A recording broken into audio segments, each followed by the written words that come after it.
علیکم دوستان. امروز در لایف نوبتی در لایف امروزه ما با شما موعد آموزش زبان انگلیسی از صفر گام میزنیم و زبان انگلیسی رو آموزشش از چی آغاز کردن. یعنی اکثریت وقتی که زبان انگلیسی آموختنشون رو سر میکنن اکثریت سوال میگن که ما زبان انگلیسی رو از چی آموزیم، از چی آغاز کنیم، از کدام متدها استفاده بریم، از کدام کتاب‌ها استفاده بریم و با مانند همین سوال‌ها بسیارند و در این لایف امروز ما با شما از همه متدهای بهترین و قدم‌های 9 قدم اساسی از چه آغاز کردن آموزش زبان انگلیسی رو با شما صحبت میکنیم و میفهمونیم. اگر دوستان شما ما رو خوب میشنوید پس در کامنت‌ها پلیس مونید که شما ما رو خوب میشنوید و ما آغاز میکنیم. یعنی لایف آموزش زبان انگلیسی را از چه آغاز کنیم، چگونه آموزش زبان انگلیسی رو ما میتونیم آغاز کنیم از صفر. так آموزش انگلیسی را از چی باید آغاز کرد؟ از زبان آموز. چقدر که گفتم دوستان، اکثریت هنگام آموزش زبان انگلیسی سوال‌های بی‌نهایت زیاد دارند. زبان انگلیسی را از چی باید آغاز کرد؟ کدام کتاب‌ها را استفاده بریم، نزد کدام معلم رویم، از کدام سامانه یا که از کدام ویدیو درس‌ها آغاز کنیم. برای همین دوستان امروز در قدم‌های نوبتی ما قدم به قدم با شما می‌فهمم که از کدام متدها استفاده برید، کدام قدم‌ها را باید بگذارید و از چی آغاز کنید. قدم یکمی که امروز دوستان ما با شما صحبت میکنیم این مقصد گذاشتن است. یعنی وقتی که شما مقصد میگذارید شما الکی با زبان انگلیسی خود به نهایت قدم کلان میگذارید، زیرا مقصد گذاشتن این به نهایت مهم است و قدم هایی که شما میگذارید، این مقصد هایی که شما میگذارید باید ریالی باشند و شما باید با آنها روانه شده توانید، یعنی با آنها سر و کار گرفته توانید. و عادتا شاگردانی که با ما مواجهت میکنند و شخصانی که ما میدونیم میشناسیم اکثریت آنها قدم میگذارند و چی نه برای به دیگر دولت کشیدن. یکی از مقصدهایی که اکثریت برای خود میگذارند این برای به دیگر دولت کشیدن است. یعنی هنگام برای به دیگر دولت کشیدن اونها زبان انگلیسی را میآموزند. اینها میتوانند شخصانی باشند که گرین کارت بردن، اینها میتوانند شخصانی که برای تعطیل به دیگر دولت میگذارند روان میشوند، آنها شخصانی هستند که برای آوتپوست یعنی که برای تعطیل با دولت های دیگر میروند و یا اینکه تماما با دیگر دولت کشیدنی هستند. این گونه مقصد برای آنها به نهایت ضرور است و آنها زبان انگلیسی را به شکل اینتنسیوی می‌آموزند. این حال ما شاگردانی داریم که با توسط گرین کارت با امریکا رفتند و زبان انگلیسی آنها اونقدر خوب نیست و آنها در شکل اینتنسیوی درس علاوگی میگیرند و آنلاین آنها درس می‌آموزند. برای همین یکی از مقصدهای بزرگ و قوی این برای به دیگر دولت کشیدن یا که به دیگر دولت سفر کردن است و هنگامی که شما با خود مقصد میگذارید زبان انگلیسی را شما تیزتر و خوبتر می‌آموزید. یا اینکه دیگر مقصدی که اکثریت بسیار طلبگان میسپارند این امتحان سپاریدن است. یعنی امتحان‌ها گوناگون میشوند. این میتواند امتحان‌های مکتب باشد، این میتواند امتحان‌های دانشگاه باشد، این میتواند امتحان‌های برای گذشت یگان لاگر است یا اینکه یگان دانشگاه خارجه. واسه امتحان‌ها بسیارند، یا اینکه امتحان تویفل، امتحان IELTS. وقتی که شما برای سپاریدن امتحان مقصد میگذارید شما بسیارتر گراماتیک کار میکنید و آن همون سمتی که روانه است با آن قدم میگذارید. برای همین گذاشتن مقصد برای انسان به نهایت خوب است. یا اینکه مکتب بچگان از مهمه سبکت درس‌های علاوگی میگیرند و مقصد اساسی آنها این گذاشتن مرکز تستی است. برای مرکز تستی همین موتیواسیون میشود و وقتی که شما مقصد دارید موتیواسیون شما زیاد است و شما زبان انگلیسی را تیزتر و خوبتر میکنید. برای دیگر این برای کار است. شخصانی که در بانک کار میکنند، شخصانی که در ایرپورت کار میکنند یا شخصانی که در ساحه توریستی کار میکنند زبان انگلیسی برای آنها به نهایت مهم است و آنها نیز زبان انگلیسی را میآموزند برای کار و این یک موتیواسیون دیگر است برای آنها که زبان انگلیسی را تیزتر و خوبتر آموزند. یا اینکه از همه وارنت عادی که شما میتوانید برای خود شخصا برای خود بذارید تماشای فیلم های دوست داشته با زبان انگلیسی و اورجینال. و این ساحه شما میتونید زبان انگلیسی را خوانید. یعنی وارنت یکم این گذاشتن مقصد است. وریانت دوم از اول شروع کنید. یعنی وقتی که شما زبان انگلیسی را شروع میکنید، وقتی که شما زبان انگلیسی را میآموزید، شما حتما باید از اول آغاز کنید. از اول این یعنی از ABC. اکثریت وقتی که اگر کلان سالان باشند شرم دارن از اول آغاز کردن، از اول خواندن را. و در اینجا دوستان یگان جای شرم نیست، یگان جای مشکلی نیست. شما حتما باید از صفر آغاز کنید، از الف با آغاز کنید، حرف ها را خوب دانید، کدام حرف چند آواز دارد، در کجا چی خوانده می شود، اونها را باید دانید و بعدا قاعده های خوانش. زیرا زبان انگلیسی زبانی است اما دشوار از حساب خواندنش است که یک حرف در یک جا صدای دیگر دارد و در یک جا صدای دیگر دارد و حتی اگر حرفی او را گیریم یعنی او این چهار آواز دارد، در بعضی جاها حتی حرفی ا خوانده می شود. برای همین قدم دوم و قدم مهم این از اول آغاز کردن است، از ABC، الف با، آوازها و قاعده های خوانش. اینها را باید شما حتما از خود کنید. در قدم سوم شما باید اساس های گراماتیک را اساس کنید. در اساس های گراماتیک ما در نظر داریم این گراماتیک سطح عالی نیست، این گراماتیک conjunction یا اینکه clauses یا اینکه past perfect tense یا اینکه future indefinite tense نیست، passive voice active voice نیست، بلکه اساس های گراماتیک این fail، جانشین ها، زمان های عادی و مانند past simple، future simple، present simple و دیگر واریانت هایی که و دیگر قاعده های گراماتیکی که در اول با شما لازم میشوند. زیرا هنگام آموزش زبان انگلیسی از اول با شما لازم میشود یک جانشین و یک فعل، یعنی I go من میروم. شما وقتی که گراماتیک زبان انگلیسی را میدانید، فعل ها را میدانید، جانشین ها را میدانید، شما آنها را همچون خشت با خشت گذاشته میتوانید جمله های انگلیسی سازید و آن را دوام میدهید. برای همین اساس های گراماتیک برای شما به نهایت مهم است. این از قدم سوم، اساس های گراماتیک، آموزش اساس های گراماتیک. در قدم چهارم دوستان این کلمه است، یعنی شما باید حتما کلمه از خود کنید. زیرا کلمه ها هر یک زمان از کلمه عبارت است و کلمه ها این خشت زبانند و به کلمه ها شما گپ زده نمیتونید. برای همین شما باید هر روز به گفتی روسا به پراگو باید کلمه های نو ایجاد کنید.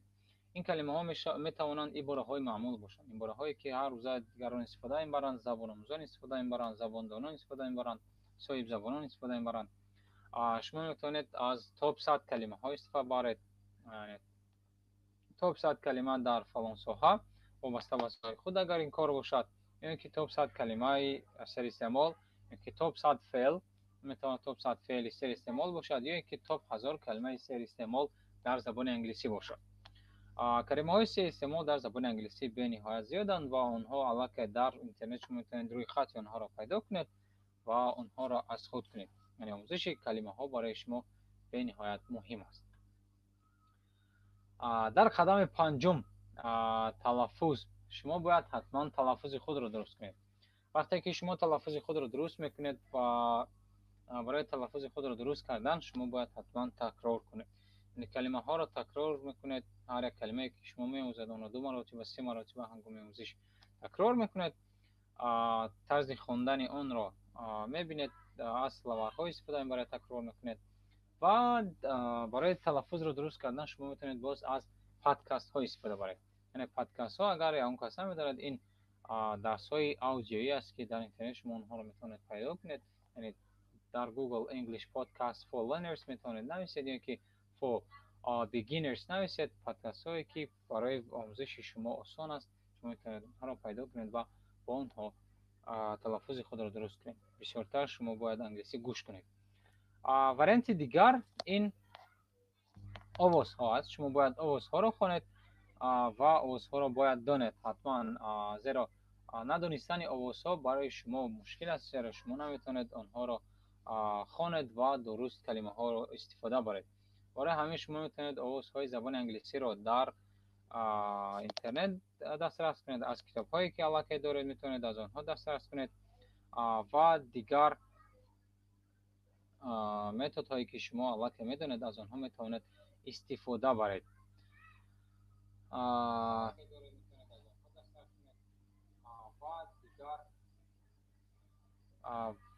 و وریانت دیگر این درس های فونتیکی است. در درس های فونتیکی دوستان شما می توانید درس های فونتیکی را از اینترنت دسترس کنید.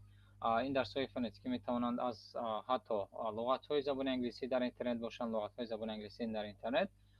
اینها می توانند your dictionary که دیکشنری، وبستر، اکسفورد دیکشنری. خوبی آنها در آن است که هر یک کلمه که در آنجا هست آنها آن کلمه را با طرز تلفظش وارد کردند و شما با کلکلچ حاضر میکنید و شما تلفظ درستی آن کلمه را میشنوید. با این واسطه شما میتونید طرز فونتیکی خود را درست کنید. و از همه وارنتی اودی این گوش کردن موسیقی است. شما میتونید موسیقی گوش کنید و با واسطه موسیقی شما بسیارتر گوش میکنید و تلفظ خود را درست میکنید. وارنتی دیگر قدم نوبتی این قدم ششم گپ زدن است. شما باید حتما گپ زنید، زیرا زبان برای گپ زدن آفریده شده است و شما باید حتما برای آموختن آن باید گپ بزنید. و شما میتونید شغلی که در مقال است برای آبزیر گرفتن شما باید حتما به آب درآیید. برای همین شما میتونید گپ زنید. اگر اون شخصی که نداشته باشد که شما تجربه کنید شما میتونید خود با خود گپ زنید. یعنی وریانت خود با خود گپ زدن این است که شما میتونید هر یک عملی کرده اید آن را در سر خود ترجمه میکنید. مثلا اگر من باشم من حاضر میتونم بگم که now I'm going live and I'm teaching how to start English step by step on my YouTube channel زبان آموز و با مانند اینها. یعنی هر یک عملی که کرده اید شما خوراک پخته اید شما و کار رفته اید یا اینکه استراحت کرده اید یا اینکه فیلم تماشا دارید. واسه هر یک قدمی که هر یک کاری که میکنید مدت 5 یا 10 دقیقه انا همون کارهای خود رو با زبان انگلیسی گفتن گیرید خود با خود. یا اینکه برای دیگر با دوستان است. شما میتونید با دوستان خود که زبان میآموزند با اونها شرط کنید و فقط با انگلیسی گپ زنید.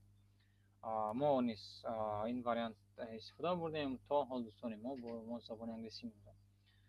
یا اینکه با آینه متد آینه در آن است که شما میتونید بگاه از روزی گذشته شما چیکار کردید امروز، از کدام واریانت ها استفاده بردید، کدام کارها را انجام داده. شما میتونید با خود در نزد آنها این واریانت ها را گویید. یا اینکه سحر و وقتی که از خواب میخیزید شما در نزد آینه با خود میگید که من امروز این کارو میکنم، من امروز این کارو میکنم. و این واریانت ها شما میتونید گراماتیک خود را نیز خوبتر و بهتر کنید. یا اینکه ویدیو شما میتونید خود را در تلفن خود ثبت کنید و مدت 3 یا 5 دقیقه وابسته با سطح انگلیسی شما میتونید گپ زنید و بعدا میتونید این ویدیو را با معلم نشان دهید و یگان دوستاتون نشان دهید و آنها میتونند با شما فیدبک دهند و کامنت کنند که شما خوبتر میکنید یا اینکه بهتر شده است یا اینکه نه. پروگرس شما را آنها میتونند سنجند. و واریانت دیگر این اینترنت گروه ها است. در اینترنت به نهایت گروه های سپیکینگ بسیارند، سپیکینگ کلاب ها. شما میتونید با اونها همراه شوید و با اونها زبانی انگلیسی خود رو استفاده کنید و گپ زنید. قدم نوبتی قدم هفتم این اینترنت است. اینترنت رو باید شما 100% پورا و به طور ماکسیمال استفاده کنید. یعنی از سمونه های استفاده برای سمونه های آموزشی زبان انگلیسی، صفحه های فیسبوکی که به نهایت زیاد شما میتونید در فیسبوک فقط زبان انگلیسی نویسید و در آنجا شما واریانت های آموزش زبان انگلیسی به نهایت زیاد میبینید. یا اینکه یوتیوب کانال ها با مانند کانال ما یعنی کانال زبان آموز شما میتونید از این کانال ها استفاده برید و واسطه این شما میتونید زبان انگلیسی خود را پورا و بهتر کنید. بعدا مشق ها هستند در اینترنت. شما میتونید از مشق های استفاده برید. آنلاین تست ها، مشق هایی که گراماتیک شما رو میسنجند، مشق هایی که فونتیک شما رو میسنجند، مشق هایی که کلمه دانی شما رو میسنجند یا اینکه گپ زدن شما رو میسنجند. از اینترنت شما این مشق ها را دسترس کرده میتونید از اونها استفاده برید. و در آخر این ویدیو درس ها است که عین حال ویدیو درس ها این واریانت یکی شکل تعلیم است، زیرا در حالت پاندمی اکثریت با گذشته آنلاین گذاشتن و اکثریت با ویدیو درس ها گذاشتن. برای همین شما میتونید از ویدیو درس ها استفاده برید و با ویدیو درس ها زبان انگلیسی خود را پورا و بهتر کنید. یعنی در قدم هفتم شما باید اینترنت رو ماکسیمالی استفاده برید و با طرز پورا. قدم هشتم این برنامه های موبیلی است. در برنامه های موبیلی شما دوستان میتونید در تلفن خود نه تنها با اینترنت بلکه به اینترنت یعنی به طریق آفلاین استفاده برید. برنامه‌های اینترنتی با مانند دوالینگو، این تمام ملکه‌های انگلیسی شما را میسنجد. دوالینگو هر روز با شما کلمه روان میکند، کلمه ها را به طرز آوازی میپرسد، به طور نوشت میپرسد، به طور تست میپرسد.